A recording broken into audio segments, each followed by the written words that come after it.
The following content is provided under a Creative Commons license. Your support will help MIT OpenCourseware continue to offer high-quality educational resources for free. To make a donation or view additional materials from hundreds of MIT courses, visit MIT OpenCourseware at ocw.mit.edu.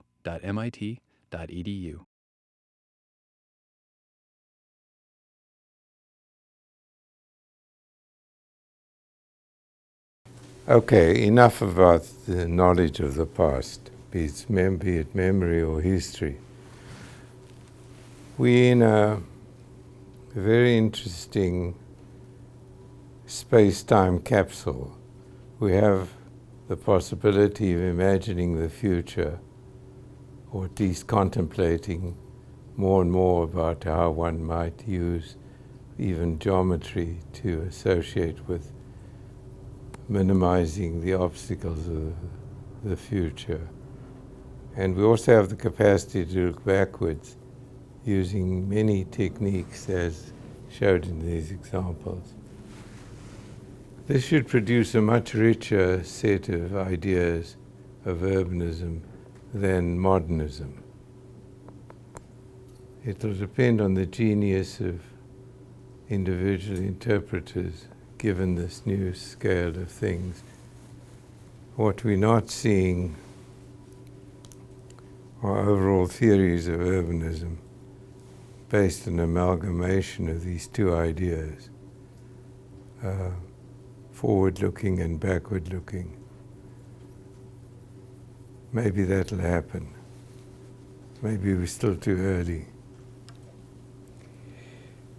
We switch now to a discussion of the relationship between public and private space.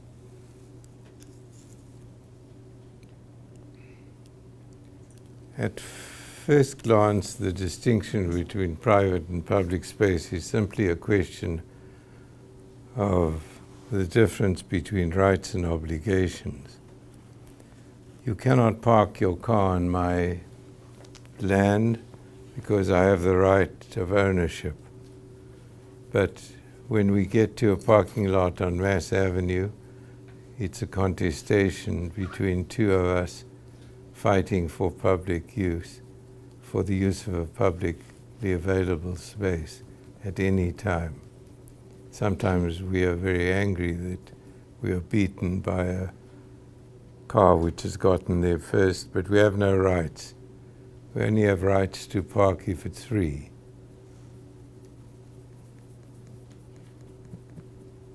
In the same way, we have rights of behavior in our private world, which are not superintended by the law, provided we don't hurt anybody or behave illegally. But if I grow marijuana in my garden, and as long as it's seen as green space, it's okay. There are no rules in the Cambridge Historical Society's book which says that you're not allowed to grow marijuana in your garden. There probably are other rules which prohibit that. There are a number of other distinctions between public and private, and have been used at different times. I don't want to go into them. I simply want to look with you at a number of examples where the relationship between public and private is not so clear, and where if you take a matrix and have four headings to your vertical columns, the four headings are use, ownership, access, and meaning. Let's look at each of these categories and see what examples come to mind. Under the first, which is use, ownership, access, and meaning.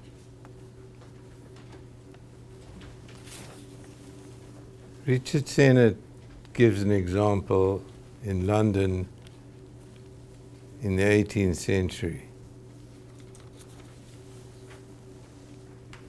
It was impossible for investors in shipping and in trade to know the outcome of a shipping trip that they've invested in. There was no electronic communication. It took too long to write letters. The letters had to come by ship anyway. So you didn't know if the pirates had got hold of the ship that was carrying silver back to Spain, or whether the ship had been sunk in a hurricane. This knowledge was only capable of being transmitted verbally through human beings. So near the docks in London, a coffee bar grew up. The coffee bar was a private entity. You paid a penny to enter and sit down.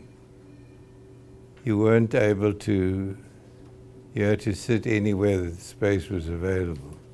You couldn't reserve space. It was frequented by sailors who had this important information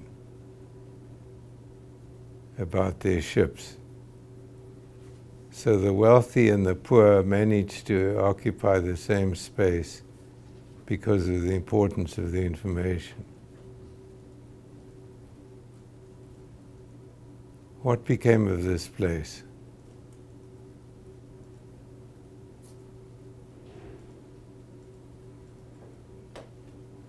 Lloyd's of London grew out of this coffee shop.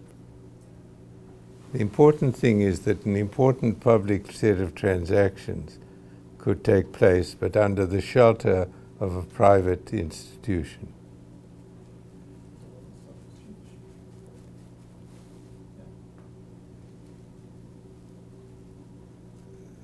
If we wish to put our body into public space, we need security. Security is often provided more by private institutions than by public.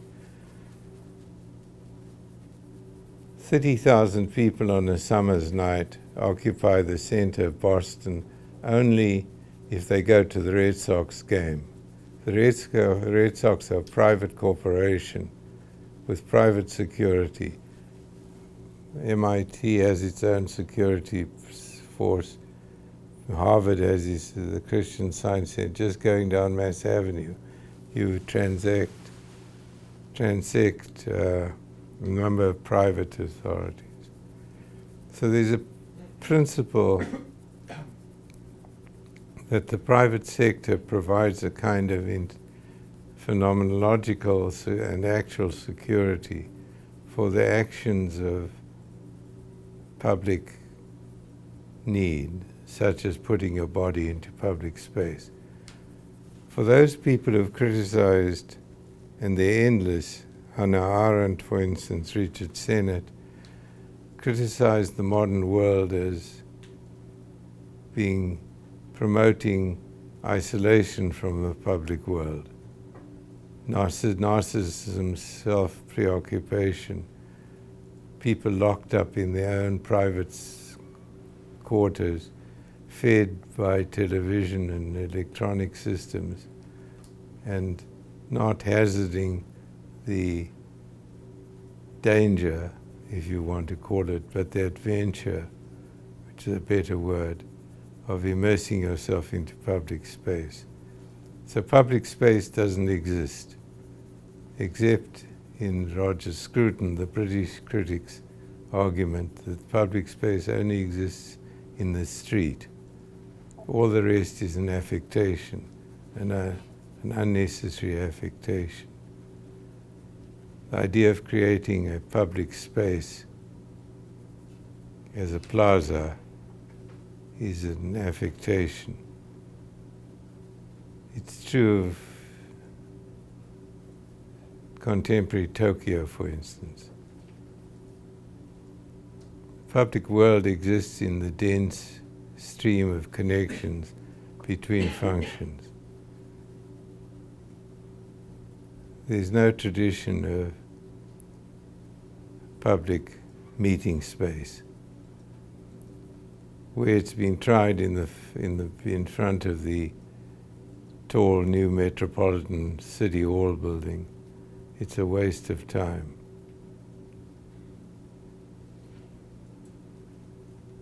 We'll go into the history of public space in a few minutes. We still have time. So, if we see that public use can be made more appropriate by private endeavor, we have a notion of sharing, of use, which has always been true in urbanism. The agora, which most of our arguments for public communication space rests on, was a 37-acre piece of messy mixtures of monuments, temples, shoemakers, stoas where philosophers like Socrates sat and engaged young men, not young women, young men, in discourse. Even housing. This is the space of democracy.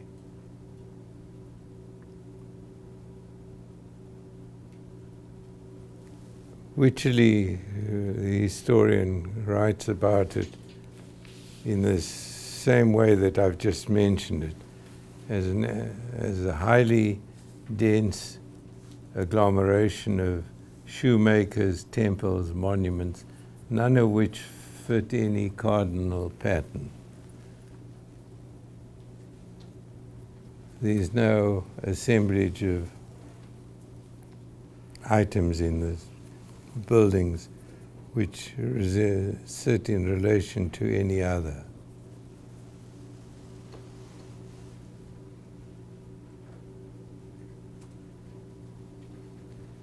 This is, in one thesis done here by a master's SMARC student, the result of a kind of democratic form of rhetoric which only allowed people to speak, that's males and not women and not slaves, to take part in discourse through the use of a particular language.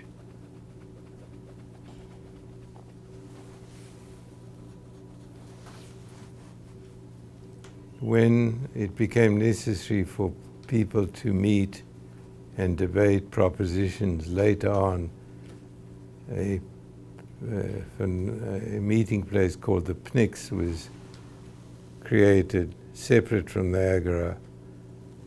The agora was this mixed domain. Aristotle rejected that image of the agora. For him, a public place of meeting was a clean, absolutely minimized environment. I should read you the quotation from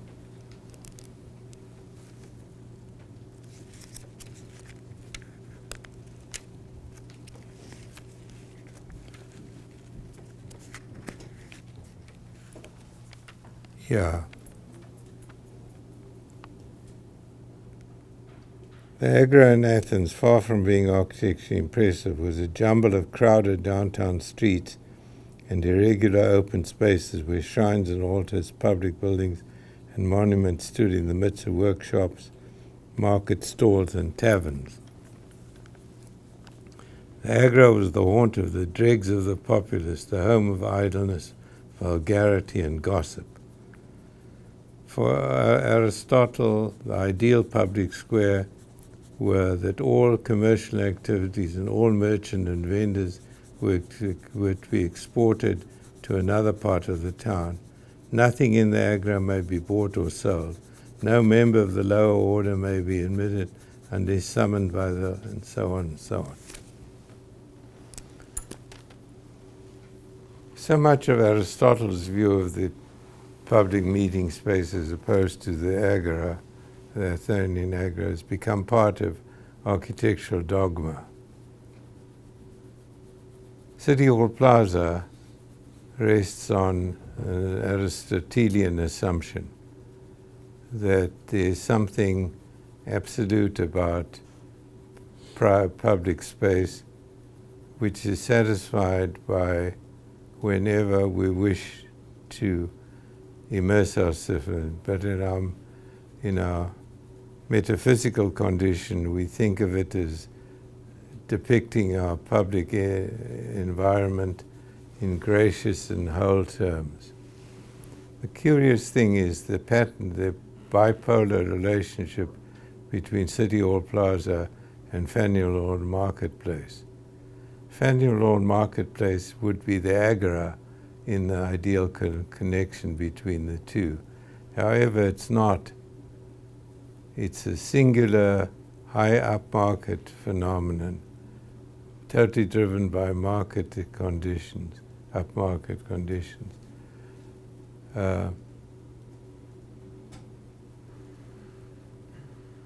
So we start off with a notion of the public meeting place, which derives from a unique setting for democracy in 5th century Athens, and has maintained itself through deviations under the Romans. There were no elevated platforms in the agora for people to make speeches. If you spoke from the same plane as everybody else. The Romans introduced in the forum places for people who were spokesmen, people who had particular ability to make political speeches or speeches which are not political, but of a specialized nature. In the examples I'll show you in the slides at the beginning in next class, you will see that many of the traditional public squares in small towns in Italy were simply based upon passageways through space, not cul-de-sacs of space at all. I spent a year in Assisi, living in Assisi, documenting the town and measuring pedestrian volumes. The Piazza del Comune is exactly that space. I'll show you in some illustrations.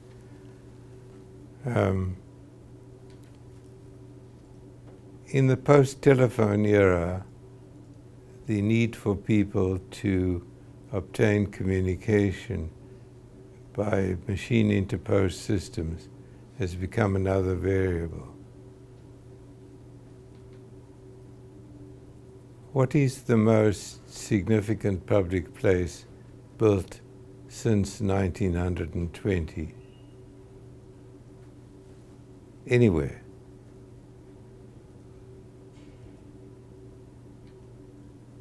This is part of an urban tradition, after all. Have we stopped? But it's really hard to, It's really hard to say one. Well, say 6. The High Line? High Line is an old train track. Oh, you mean from scratch? No, I don't. I mean just anything which resembles a public square. They built one in Columbia Heights in D.C. in the early 2000s. That's been pretty successful. Yeah. Rockefeller Center is by far the best universally. It contradicts all the argument about public. It's the largest private investment in a city in history. Let me give you a few details.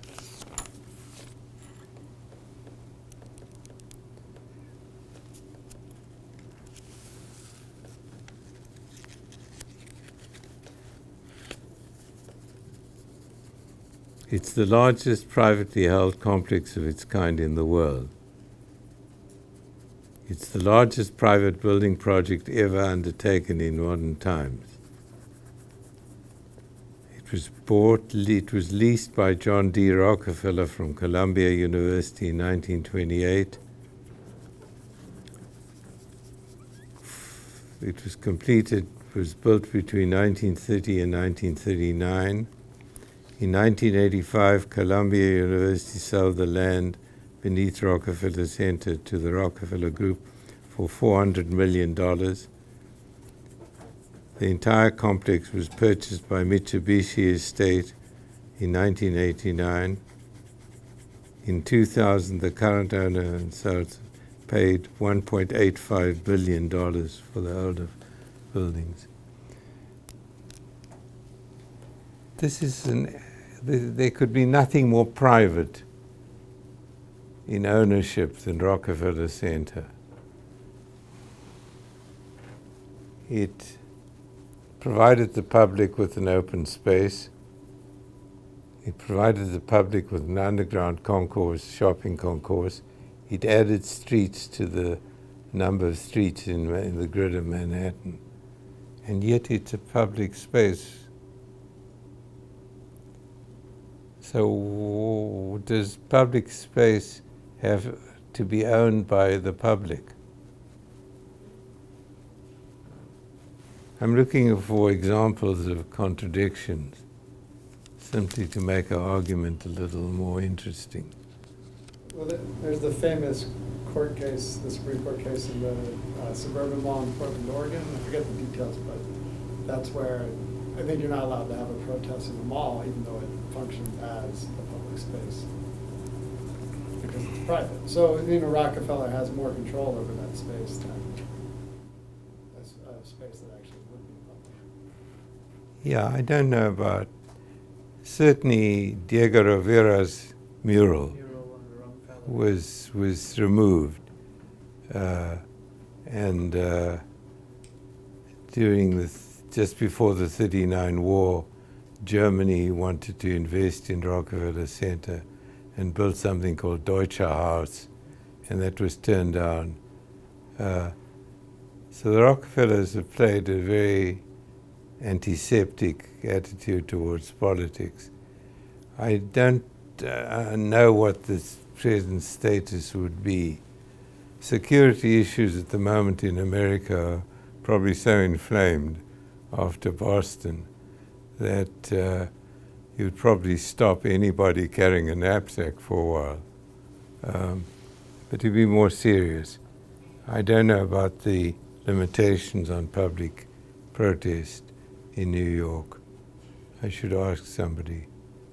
I don't know of any history of the restriction of public protest in New York. It's a very open city. Well, with the protest, they started pitting people in Iraq. Yeah, and that one too. There was that famous, that day before we invaded Iraq the second time, there were protests in cities all around the world. And you saw, most of them people gathered in plazas. And in New York, they had you penned in, they had all the streets blocked off with the pop-up fences. It didn't look very open. It raises another question which urbanistically is difficult to answer. We have City Hall sitting on a plaza.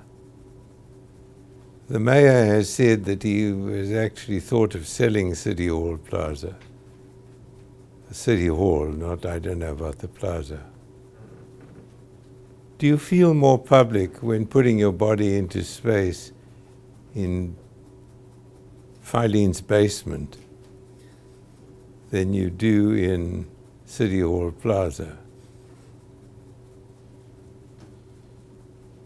if association with other people is the phenomenon which guides us from a self-preoccupation to a sense of being part of a large human race, part of the rhetoric of communication, stochastics, and so on, which Hannah Arendt makes a big fuss of in her book, The Human Condition, that we are different from animals. I don't go to, nor do I know anybody who goes to Boston City Hall Plaza on a Sunday morning to negotiate with strangers.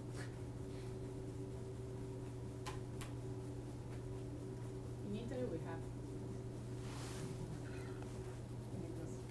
You do because you have too little else. Yeah, no, fair enough. In Assisi, you will wander down to the Piazza del Comune because it's on your path somewhere else anyway. It's in the middle of a small town. And if there's any action, secondly, the amount of private accommodation you've got is very small. Why do black kids in Baltimore play basketball in the street? Because they haven't got the space, they haven't got backyards to play basketball as you can in your own suburban garden. So there's all these connections. City Hall Plaza should have been surrounded by dense housing. Most of the Rockefeller Center placed in Des Moines, Iowa, would not be the same as Rockefeller Center, built on a grid of density plus income, with Fifth Avenue right adjacent to it, and part of an extraordinary grid which pumps energy through all of the system, much like the system of your reticulation in your brain. Let's just look at some other examples.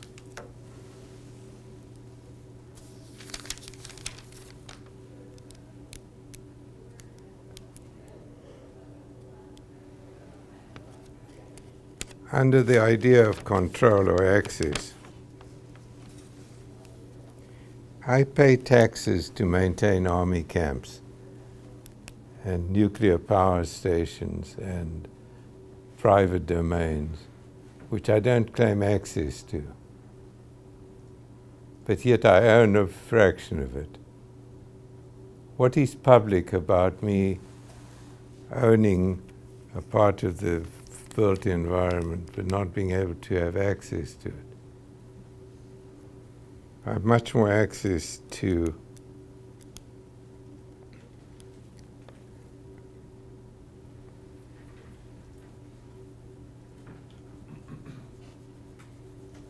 shopping environments which are largely private than I do to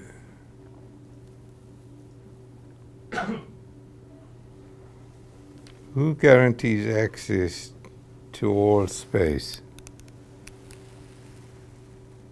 independent of ownership?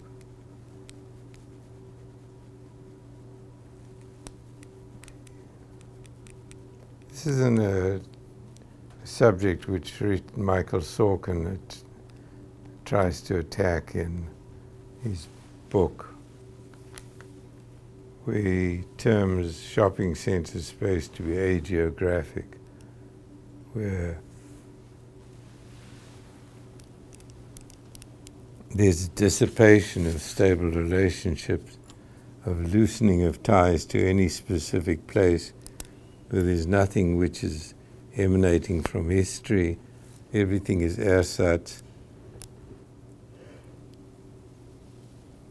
The market doesn't produce any environment which has the resonance that is required for a domain of public space. And lastly, the category of meaning. But just before we leave ownership, there's a category of psychological ownership which is very much part of the habitation of urbanism. If I had to ask you in Boston, what would we miss more? The Boston Celtics moving to Sacramento, or City Hall Plaza being redeveloped? The one is an absolutely public phenomenon, spatially. The Celtics are a private company. They're only physical here in the sense that they play 31 games a year in the town. But the psychological ownership, which is again, we go back to Rossi, or not back to him necessarily, but we get the sense that there are traces of understanding which we carry with us as human beings, which are not absolutely contingent. It's 5-2.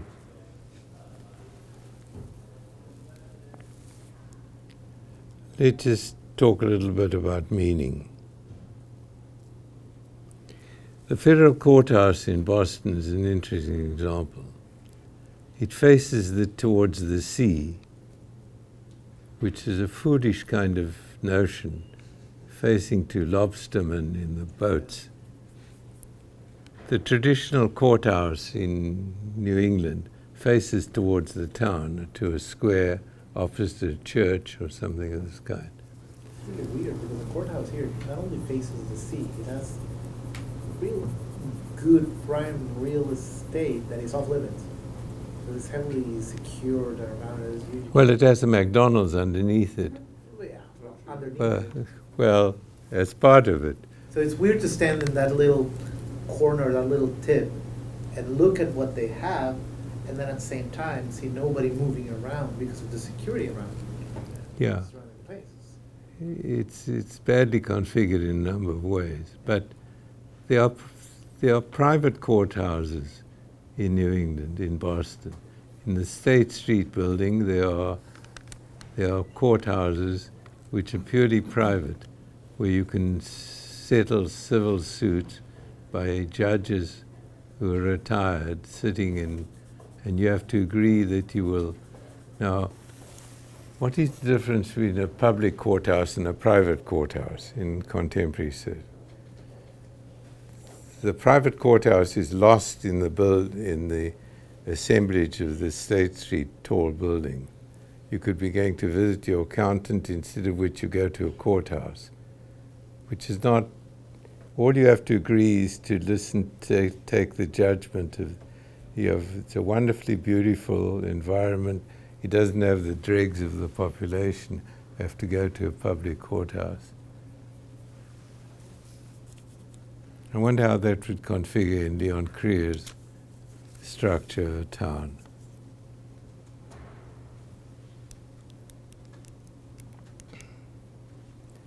Okay.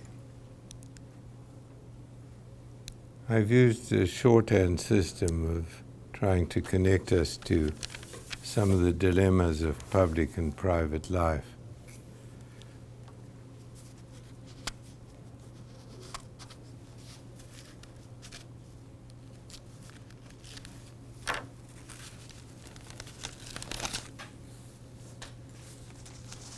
The idea of solitude, removal from the public, was considered madness in medieval society. You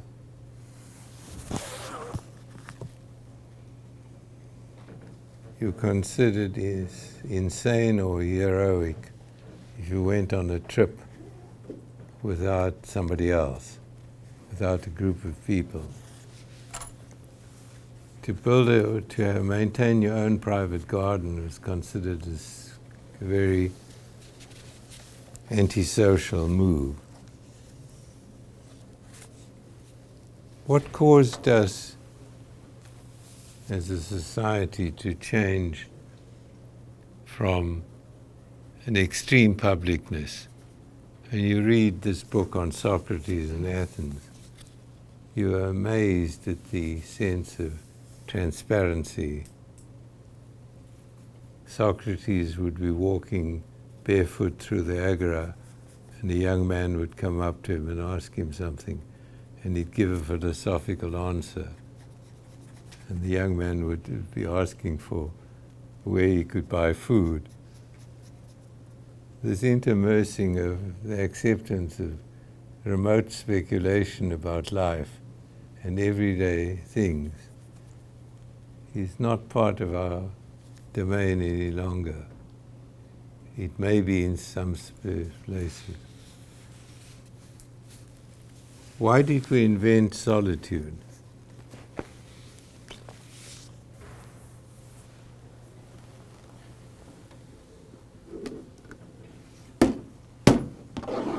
We'll start with that question. Think about the answer to that question.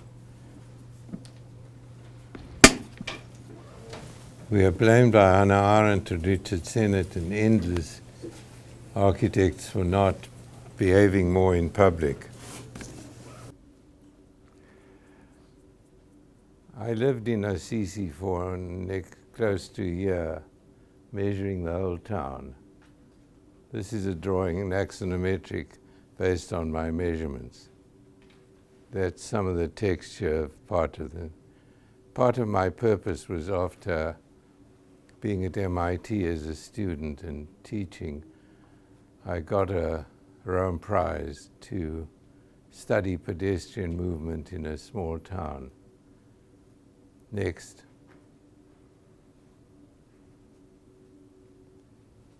This is the Piazza del Comune, and those are the measurements of pedestrian flow at different times of the day. One of the things that is interesting was that there was always the Piazza del Comune is the central plaza of the town. Assisi is a linear town. I'll just turn on the light for a second.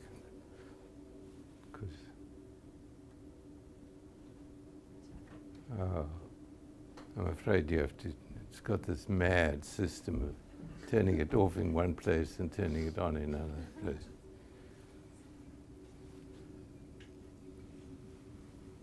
Assisi is on the slope of a hill.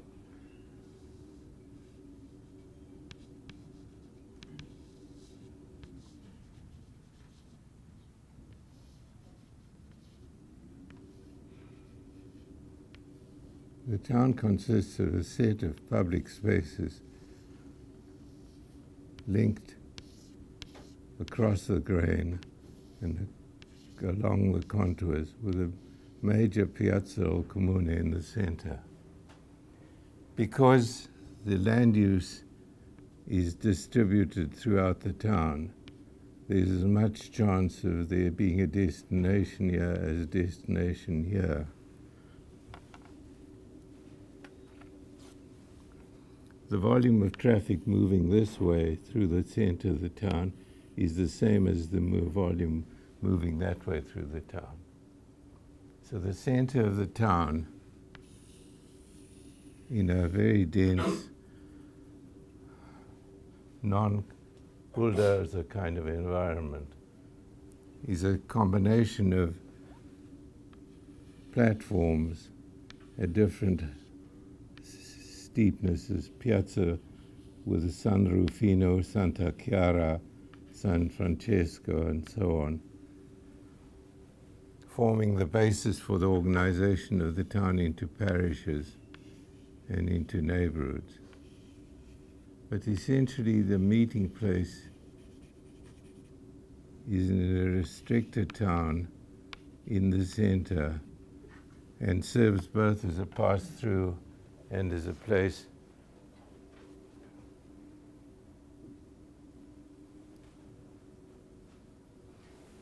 The slide on the left is my crude attempt at time-lapse photography of a burial of a soldier in the central plaza.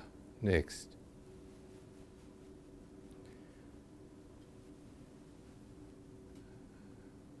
I stayed up in a tower above the plaza for many hours of the day and night, and was struck by the fact that when there's nobody in the plaza, a small year's a postman delivering mail, it still seems it's very well inhabited, as opposed to when it was full with a crowd.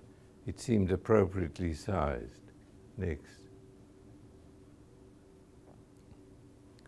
Traditionally, the piazza, the Italian Piazza, takes its form from a position of centrality or access, surrounded by dense housing environments, surrounded by a wall. This is a classic image of it. It plays out in different ways. As the town is a bit bigger than this one, this is the Palio in Siena. Originally, it is a place for festivals and for animal games. Next. Now it is a large open space which twice a year hosts a palio. And a palio is a kind of medieval reconstruction of a ritual. It's a game in which the various components of the town compete in a race where a lot of money is now gambled. On the right is an example of the use of public space for private use. This is very typical in the Italian open space, where land is leased from the public authority by the private, in this case a restaurant. Next. The Palio takes place in the Piazza del Campo here. There are other significant places in the town.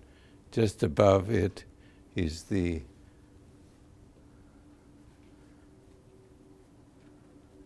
great cathedral and medieval hospital. People have fussed a lot about the emptiness of City Hall Plaza, and there are at least 2 theses which have been written about it, and 2 competitions to do something about it. What is wrong with Boston City Hall Plaza? Say something. That it has no active border. There's no active what? The edge or border. Okay, there's no reason. The City Hall itself, Hmm? the building, the center, The building is the problem. Why is the building a problem? is one part of the problem. So Okay, so we've got a couple of ideas. The one is there's not enough housing density around the square. It's probably a good observation. In a decentralized city, why do you need a central square?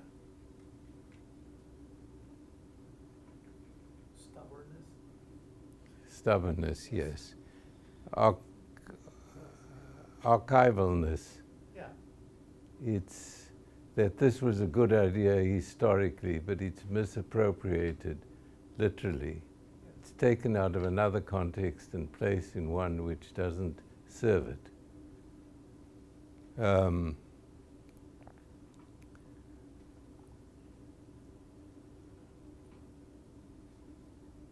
There have been 2 attempts at solutions in competitions. The one is formal, that is, to do something formally.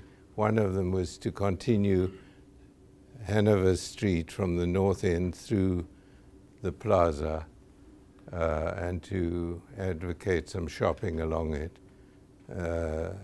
Others have proposed no formal intervention, but only programmatic intervention. There's one famous one which puts a baseball diamond in the square. Also, I think the biggest difference is that in Siena, the space is like an interior space in an outdoor place because it's within closed, and here the space just mixes on the sides. Well, Ties into scale. there are City Hall. There's another tradition of open space which I'm not showing. That is the creation of open space in front of important buildings.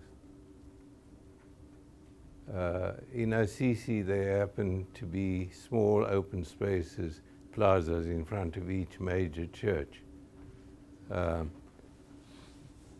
This depends very much on the quality of the building that is being addressed and whether there's any real significance. In the Campo del Siena, the municipality has paintings from medieval times of the Comune. There's a sense that this place is somehow, to use a word from our first class, that it's somehow centered.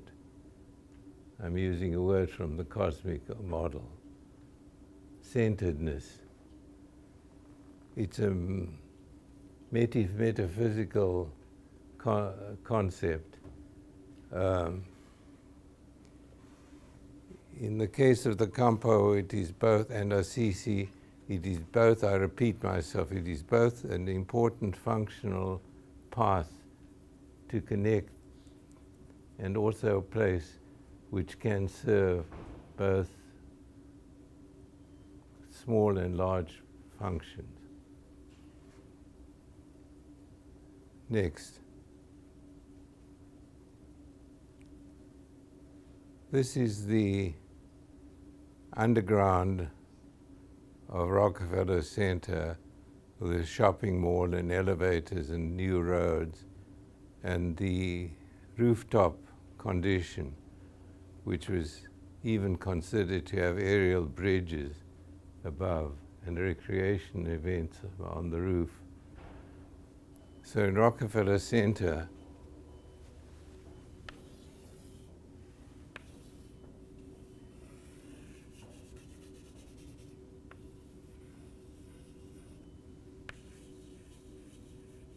there's public space below and above. Next.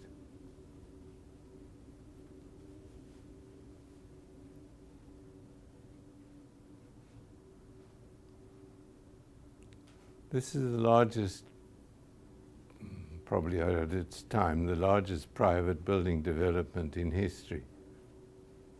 I don't know about comparing it with the pyramids or whatever, but in modern times, certainly. It's like Assisi. In Assisi, the square is part of the structure, the geometry of the whole town. In this case, it fits into a grid system which it doesn't try to destroy, but actually adds roads. So its adjacency to Fifth Avenue, plus its surrounding of a high density and high income area, make this square again a functionally appropriate commodity, not an attempt to symbolize something. Next. Attempts to, this is on the left, a project called Urban Design Manhattan, some 25, 30 years ago, by a group who tried to argue that the way to deal with Manhattan was to see it as a three-dimensional system with vertical connections, private and horizontal connections public. The slide on the right is what you see of the sky at intersections in the grid plan of Manhattan. It's an attempt to argue that there is a logic to what you see in the sky between tall buildings. Next.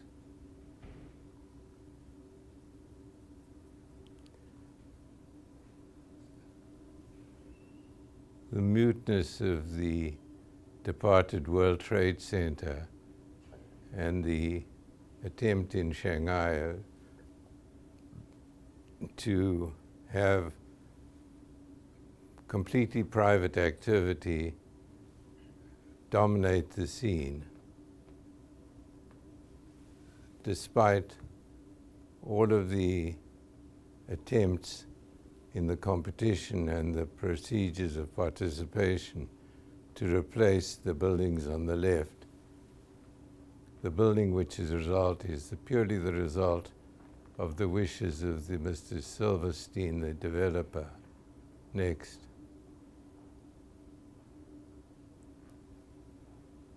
The tall building is a modern icon which is often been seen as having perceptual value, much like a cathedral that dominated a medieval town. The tall building is the attempts to make them taller and taller. On the left is a building in Shanghai. On the right is Louis Kahn's attempt to design a much lower building in Philadelphia. Next.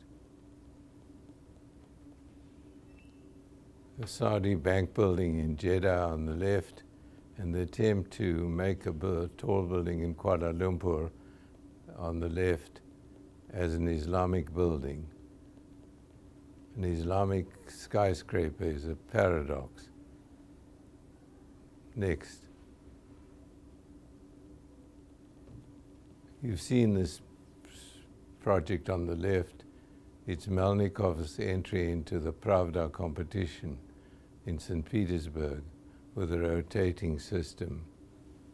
And on the right, the 1922 Chicago Tribune competition.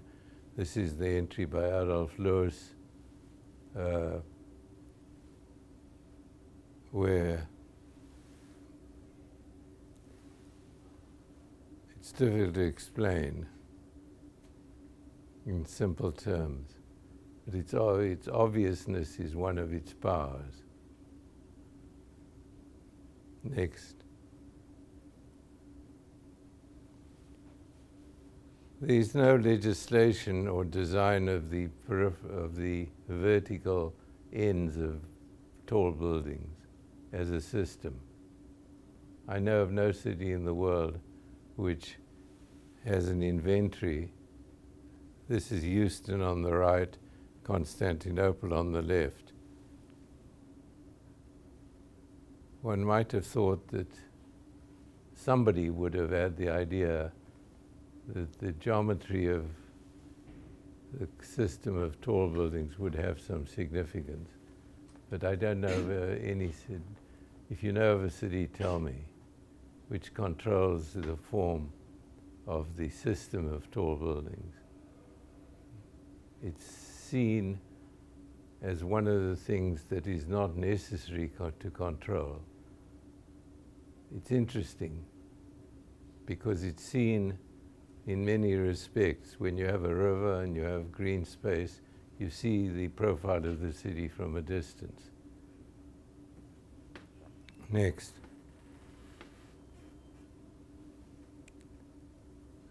Tall buildings are often used to project futurism. This is on the cover of an archigram booklet on the right and a wonder story book on the left, where the synchronicity of the transportation system creates the dynamic of the city. Next. There's another aspect, concealed aspect of the city. Much though its vertical shape is uncontrolled, so is the below the level of the platform. This is a part view of the workings under Herald Square in New York, and on the right is a Diego Rivera drawing called Frozen Assets, which argues that under every city there are bodies locked up and dead bodies, giving a kind of macabre picture of the use of the bottom. You'll remember a picture I showed you of travel in the sewers of Paris, tourist trips. Next. Here are two examples from Manhattan of the attempt to buy new office buildings on the Lever Brothers on the left and the Ford Foundation on the right, to give the impression that they're creating public space. There's no market for the space underneath, as I tried to show you in a comparison of Fifth Avenue and Madison, or Fifth Avenue and Park. So it's very easy to give up the ground floor space in an office building, as it was easy for Seagram's building to set back in return for higher bulk. There's no public space under a tower. Richard Sennett has written very critically of this device. The Ford Foundation puts a garden inside the building as if it's a public park. In fact, it's very curtailed as to its entry. Next.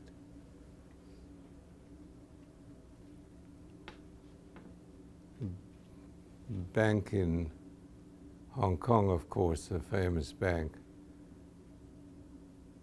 where there's an attempt to give a sense of public in the interior, and the access to the interior is tightly controlled by a single escalator.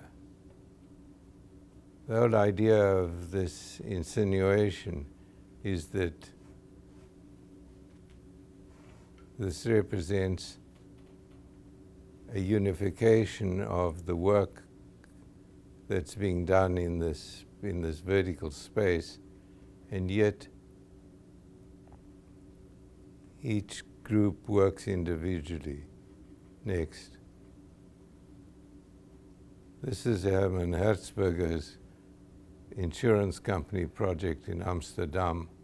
No, sorry, it's in, it's not in Amsterdam. It's in, I'll think of the name, where each of the workers in this insurance company is allowed to personalize their own space, yet the openness of the whole structure depicts a sense of community. This is the exterior of the system, whereby the system stops bluntly when it leaves the building. Next.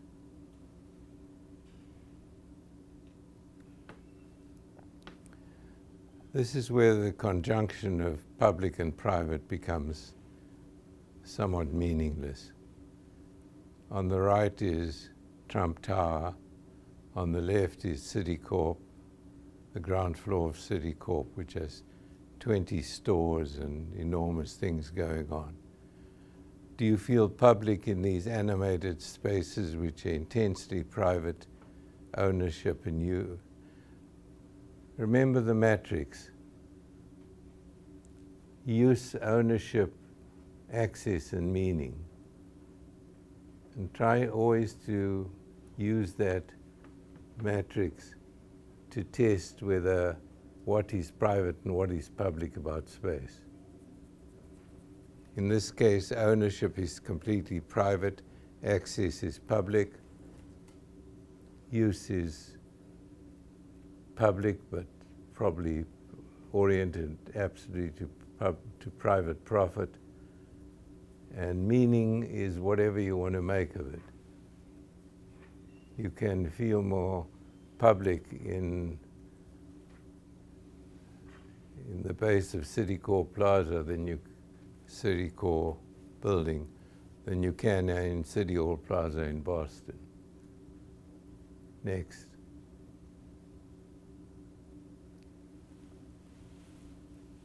The attempt to shape tall buildings with elements of the decentralized city,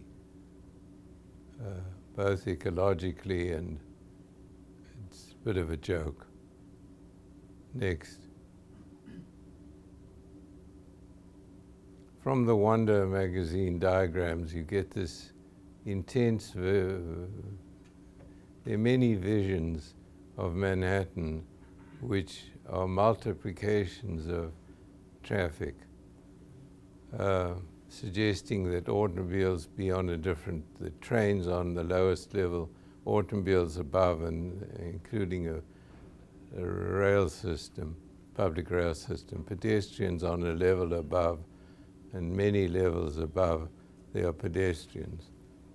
This is an image of the modern city which is closeted in a lot of people's minds. It just doesn't happen. How much was this vision reinforced by Fritz Lang's Metropolis? A number of things. I think Moses King, who did some of the most wonderful versions of this, these are not kings, portrayed a kind of utilitarian base to this. Manhattan was getting to be so dense and congested that the reaction was, let's use vertical space to distinguish between vertical and horizontal movement. Yes. You can imagine movies being made. This is probably suitable for a Batman movie, where extraordinary things are being, supernatural events are taking place. There's something supernatural about people walking on the up in the sky on the 20th floor, across from two buildings. Yeah, The basic rule is that people are where there is reason to be. The number of people on the 20th floor of two office buildings is too few to generate any need for connection at that time. You come down the elevator and you connect on the base. There are few cities in the world which have developed enough density, nor do I won't be around, but I don't project that there will ever be cities which will develop significantly upper level pedestrian crossings. This contradicts much of the romance with this kind of world of architects. Archigram was based on dense models of urban interaction which seldom take place. That's why architects hate suburbia so much. It's a Catholic statement. Next. Next.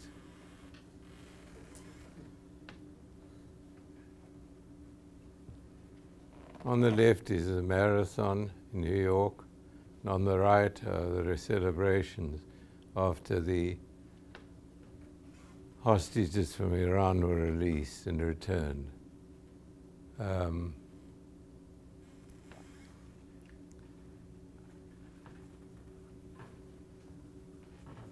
Archaic cities relied on space-time invention such as rituals, not only to mark space in particular ways, as you saw in the example of Madurai in southern India, but in crude form, this is the same phenomenon. The bringing together of people in public to celebrate a particular thing. In the case a race, which has meaning, which is meaningless. In the second, a celebration to return people after being captured by a foreign nation.